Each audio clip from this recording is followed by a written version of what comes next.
Welcome to the Register's Report. My name is John Buckley. I'm the Register of Deeds of Plymouth County. This show's about Plymouth County real estate.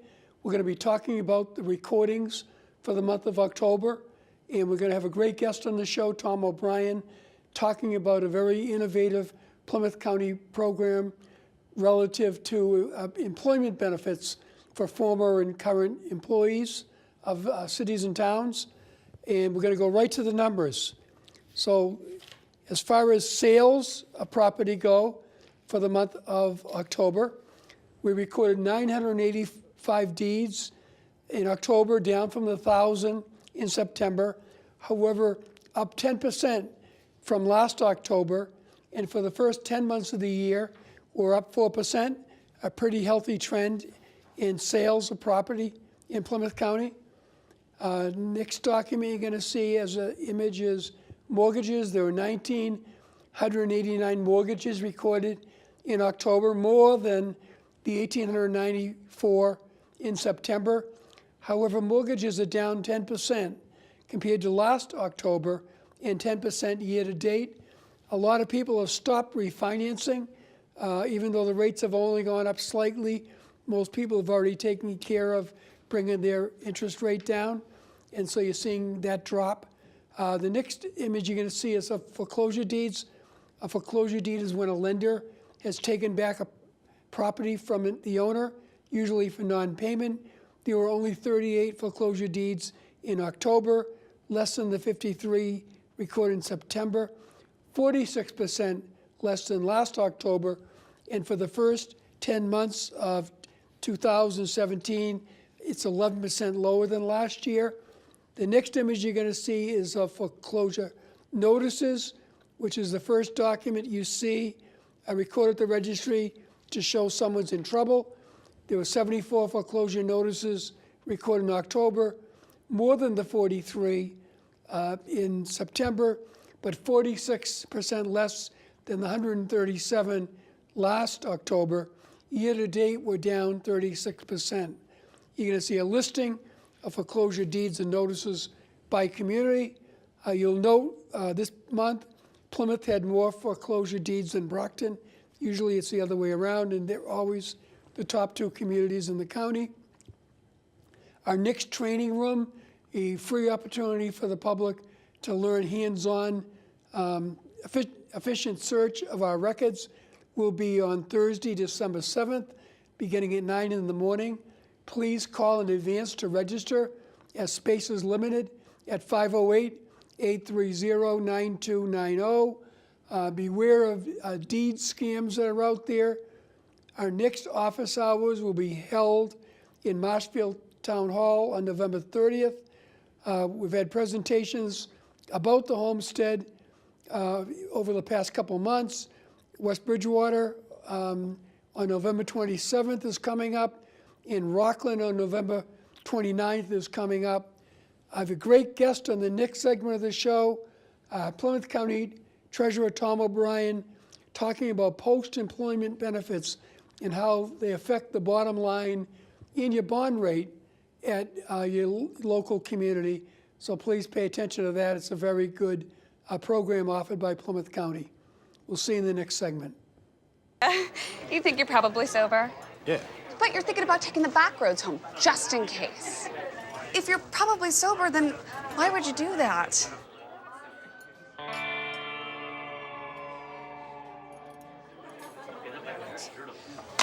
Good choice.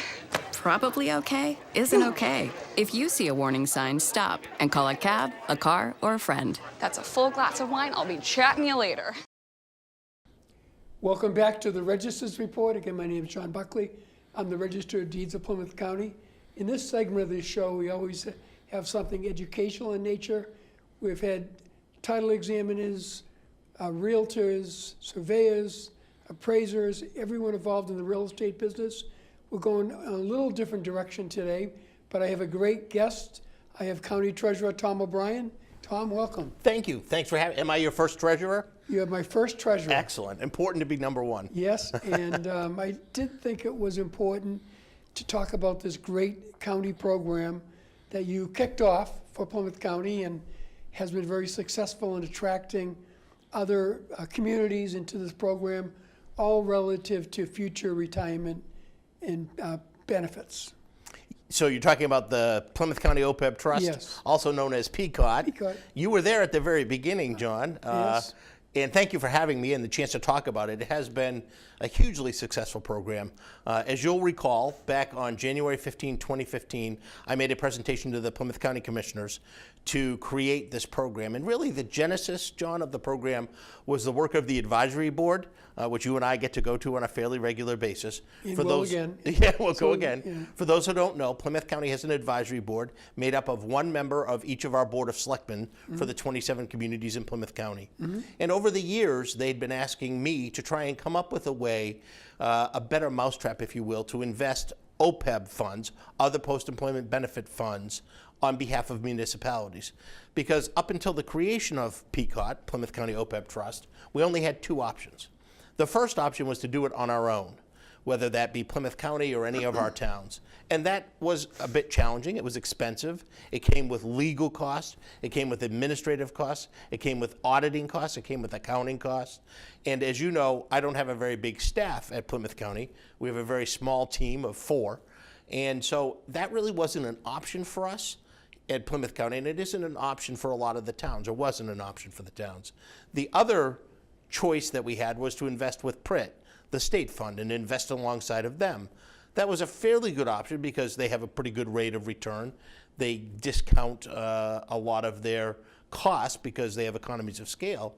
But a couple of problems. One, at the time, they required a minimum contract. So you had to sign up with them for a minimum of 3 years. And 2, you initially had to make an annual $250,000 contribution. As you know, Plymouth County didn't have that money to put aside in their OPEB trust initially. And so it wasn't a viable option for us. And the other problem was that they weren't local. We'd have to go into Boston, you have to work in and drive into Ashburton Place. You've been there many times. So that wasn't an option. So the advisory board of Plymouth County said, maybe you could come up with something better. So I spent about a year and a half, did some research, and found out, and this probably won't surprise you, that in the private sector, they were also already doing something called the multi-employer trust. So a number of employers had gotten together, formed a trust, which is allowed under federal and state law, and invested their OPEB assets, which need to be in an irrevocable trust account on behalf of their employees. Also, interestingly enough, in the western part of the country, in California, Oregon, and Washington, they had already started to do that in the public sector. So as I did my research, I met with some folks that do the administrative part of this. I met with 4 or 5 different firms, and I landed on a firm called PARS, Public Agency Retirement Services. They're out of California with offices in Rhode Island and here in Massachusetts. They're the biggest, they're the longest standing, and they've done this for a while. They started doing it for public entities in 2004. And they had a relationship, a unique relationship with U.S. Bank and Trust. Now, you know, because you're a Register of Deeds extraordinaire, the U.S. Bank and Trust is the largest holder of public monies of a bank in the United States of America. And yet most people don't know that. They think of some of the bigger banks, but U.S. Trust has this niche of holding employee money and investing public employee money around the country. So I was excited about that relationship. I brought it to the commissioners on January 15, 2015. That way I wouldn't forget, 1/15/15, to start the program. And I know you were in the room when they voted to create the Plymouth County OPEB Trust. And what was interesting, it was originally designed just for Plymouth County, and we were going to just work with governmental entities in Plymouth County. But the treasurers from other counties in Norfolk, Bristol, Barnstable reached out and asked if we could include their counties in this plan. Of course, we were willing to do that.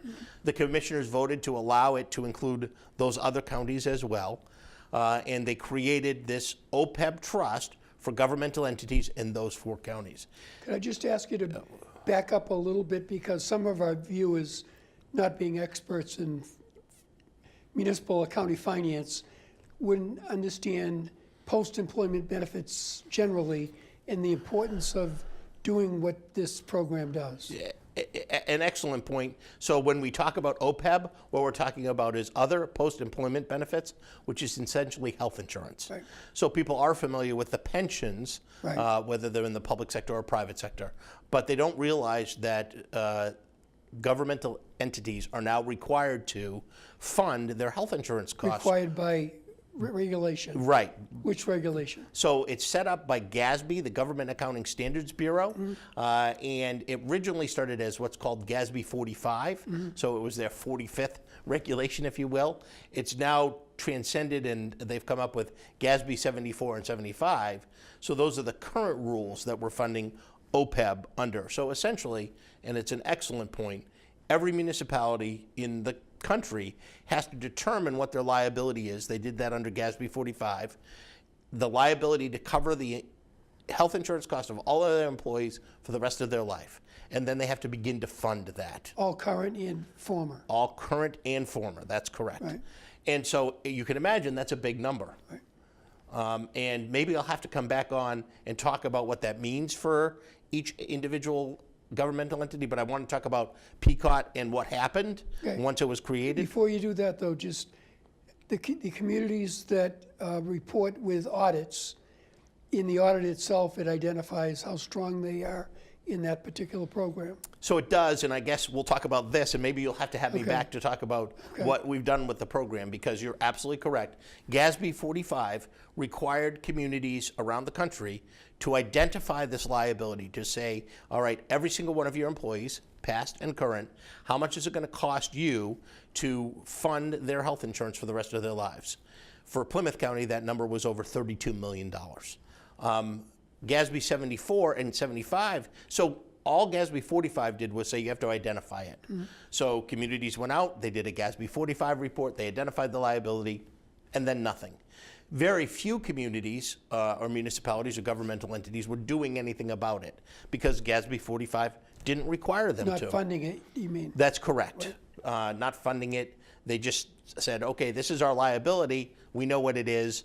And they reported as a footnote in their financials. That's all that was required. GASB 67 and 68, leading into GASB 74 and 75, said, all right, it's all well and good enough that you've identified it as a footnote.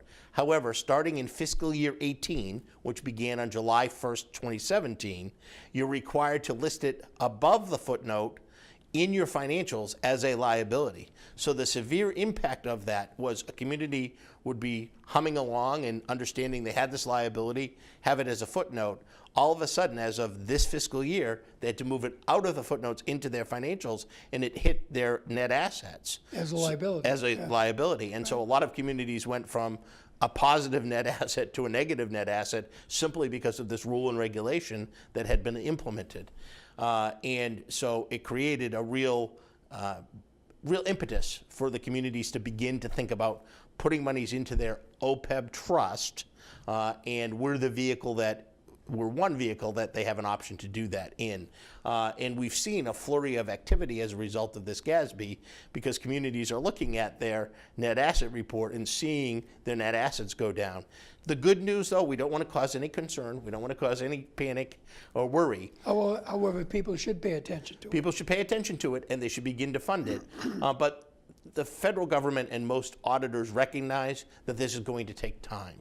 They don't expect communities to do this immediately. Just because the rule says you have to recognize it as a liability above the footnotes in your financials doesn't mean that they don't know that that's going to have a detrimental impact to the financial statements. And so while communities definitely need to be paying attention, they definitely need to do something. Their bond rating isn't impacted immediately simply because they've had this change in their financials. And that's where we don't want people to panic, but what we want them to do is take action. And one of the actions, of course, would be to consider PCOT. So PCOT, again, created for the 4 counties, and we were expecting maybe in year 1, and we began funding it with our first member in June. So we're expecting June 2015 to June 2016, maybe we'd have 4 members and $1 million in assets. We were hoping after year 2 that we'd have 5 members and maybe $3 million in assets. However, we're in our second year so 2.5 years approximately, we already have 26 members and more than 13 Pretty million impressive, yeah. in assets.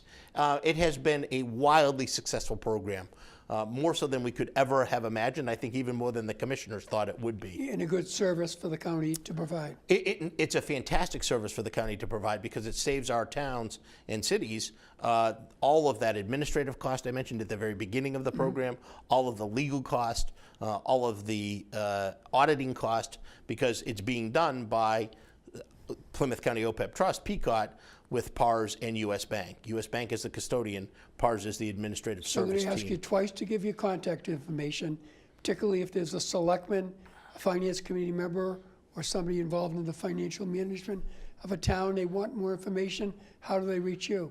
Please, they need to give me a call as soon as they can. Call me at 508-830-9130 or online at tobrien@plymouthcountyma.gov. We'd love to hear about them. If they're not already in the PCOT program, it's certainly something they should look at. And how do you see it going forward? Again, John, it's been a lot bigger than we expected. We have probably 2 or 3 calls a week. Towns are figuring out what to do. A lot of them, I think, instinctively want to try and do it on their own, but then they realize how much it's costing them. So I think we'll continue to grow over the next year. I think once their audit is done for FY18, I think this time next year we're going to be really busy. Are there towns ignoring the issue?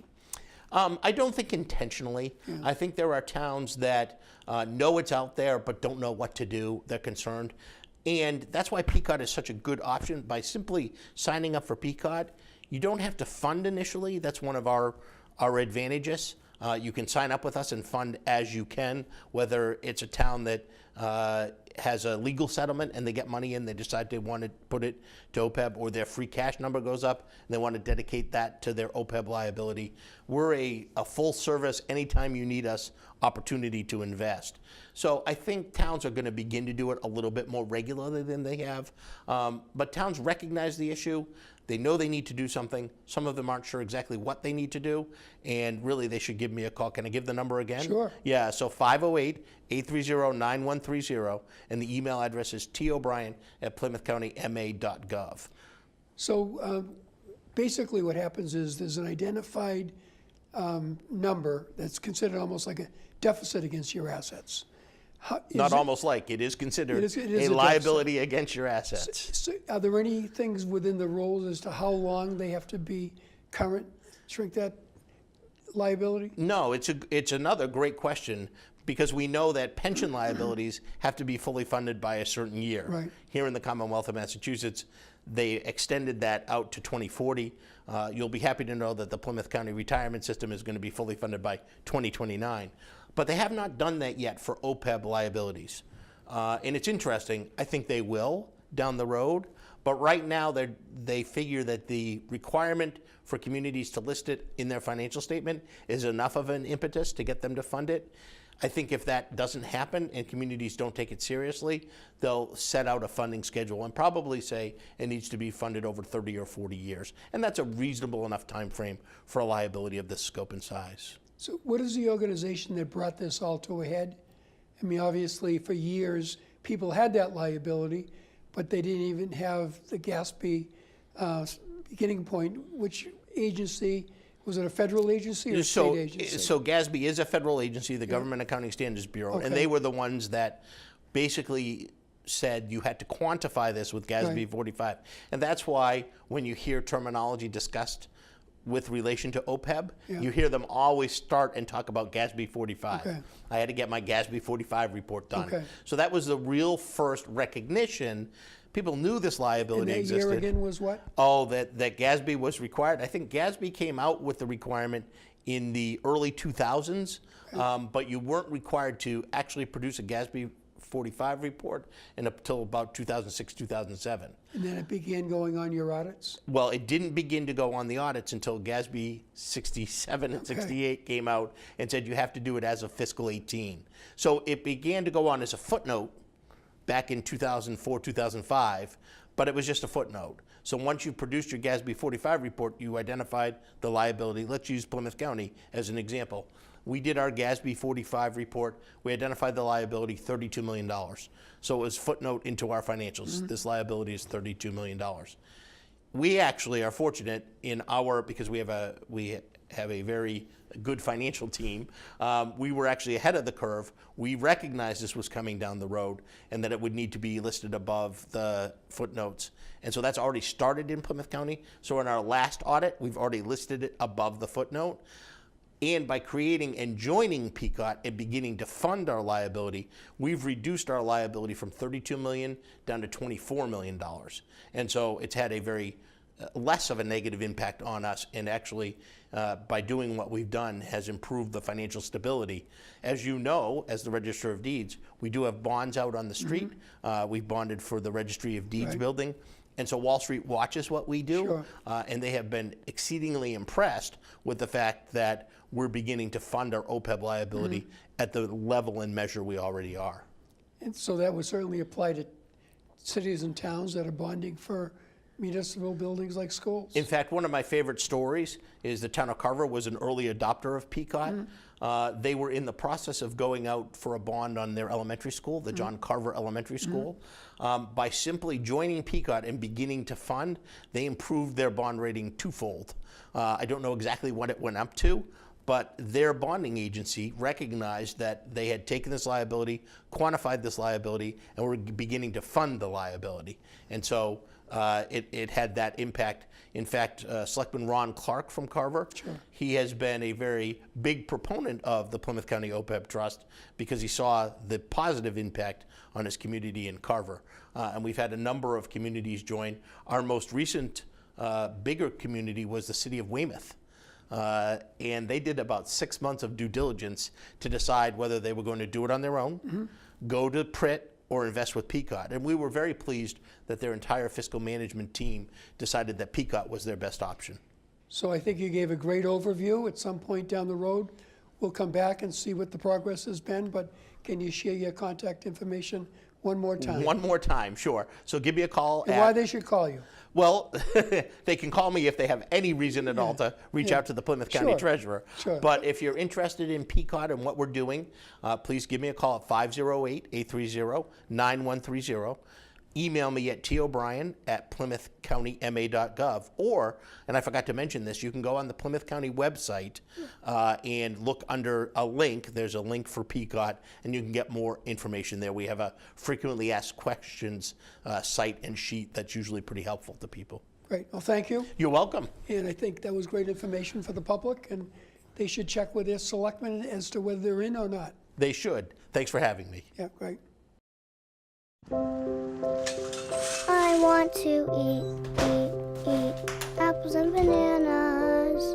I need to eat apples and bananas. Why can't I eat apples and bananas? Support the Feeding America nationwide network of food banks to help provide meals to those in need. Join us at feedingamerica.org. Welcome back to the Register's Report. Again, my name is John Buckley. I'm the Register of Deeds of Plymouth County. I want to thank my guest, Tom O'Brien, the Plymouth County Treasurer, for his presentation, although brief, on the value of a Plymouth County program on post-employment benefits. One point that he asked me to get in that we didn't get to is the return on that trust was 16% last year. You aren't seeing a 16% return on much these days. This segment of the show is always something a little lighter in nature. The holidays, daylight savings time on the 5th, Election Day on the 7th, Veterans Day on the 11th, National Pizza Day was the 12th. At the time of this show, we're coming up on Thanksgiving, the 23rd. I want to highlight that at the end of every month, we promote one of the Plymouth Colony records at the Registry of Deeds. This month, it is a court decision whereby two individuals contracted to ship goods from Weymouth down to Sandwich. Mr. Turner hired Mr. Davis to deliver the goods. When Mr. Davis didn't deliver the goods to Sandwich, Turner sued him, and the court found for Mr. Davis because Mr. Turner didn't put a flagpole out there with a white flag that showed him the entrance to the harbor. The court actually fined the plaintiff in the case, Mr. Turner, for a frivolous lawsuit because he didn't put the pole out there. Couple quick notable records you're going to see this month. Abington Memorial Town Hall. Used to be the town hall. It was the first building for the unified high school in the town. Currently is the site of the American Legion, the VFW, Vietnam Veterans Agency, and many community events. Next notable record you're going to see is of Admiral Bakutis. Admiral Bakutis was a Brockton High grad who actually went into the Navy. He became a leader of the Navy and managed the Navy at both North and South Poles. And when in Antarctica, named an area for Brockton, Massachusetts, so it was Brockton, USA, Antarctica. The Times capsule was set there, and still a weather station is still operating. Brockton, USA, Antarctica is operating today as part of our national defense system. The next notable record you're going to see is of Deborah Sampson. We're highlighting Mr. Bakutis and Deborah Sampson because of Veterans Day this month in November. Deborah Sampson was born in Plimpton, and she's the official heroine of the Commonwealth. She was born in December 1760, and she entered into the Revolutionary War dressed as a man under the name of Robert Shirtliff. She fought in battles at West Point in Tarrytown, New York, and was wounded 3 times. She was honorably discharged by George Washington, and she later married Benjamin Gannett and lived in Sharon, and her likeness adorns the flag of the town of Plimpton. There is a monument in her honor on Plimpton Town Green, Route 58, and in 1983, she was officially designated the official heroine of the Commonwealth of Massachusetts. I want to thank Lorna Green Baker and Christine Richards from our office for helping put this show together. I want to thank David Antoine of PACTV and PACTV for their help in putting this monthly program out there to the public. I think it's important that we share information to people about what for most people are their most valuable asset, and together they allow us to share this information. I'll see you next month, but hope you had a great and happy Thanksgiving, and we'll see you in December. Thank you.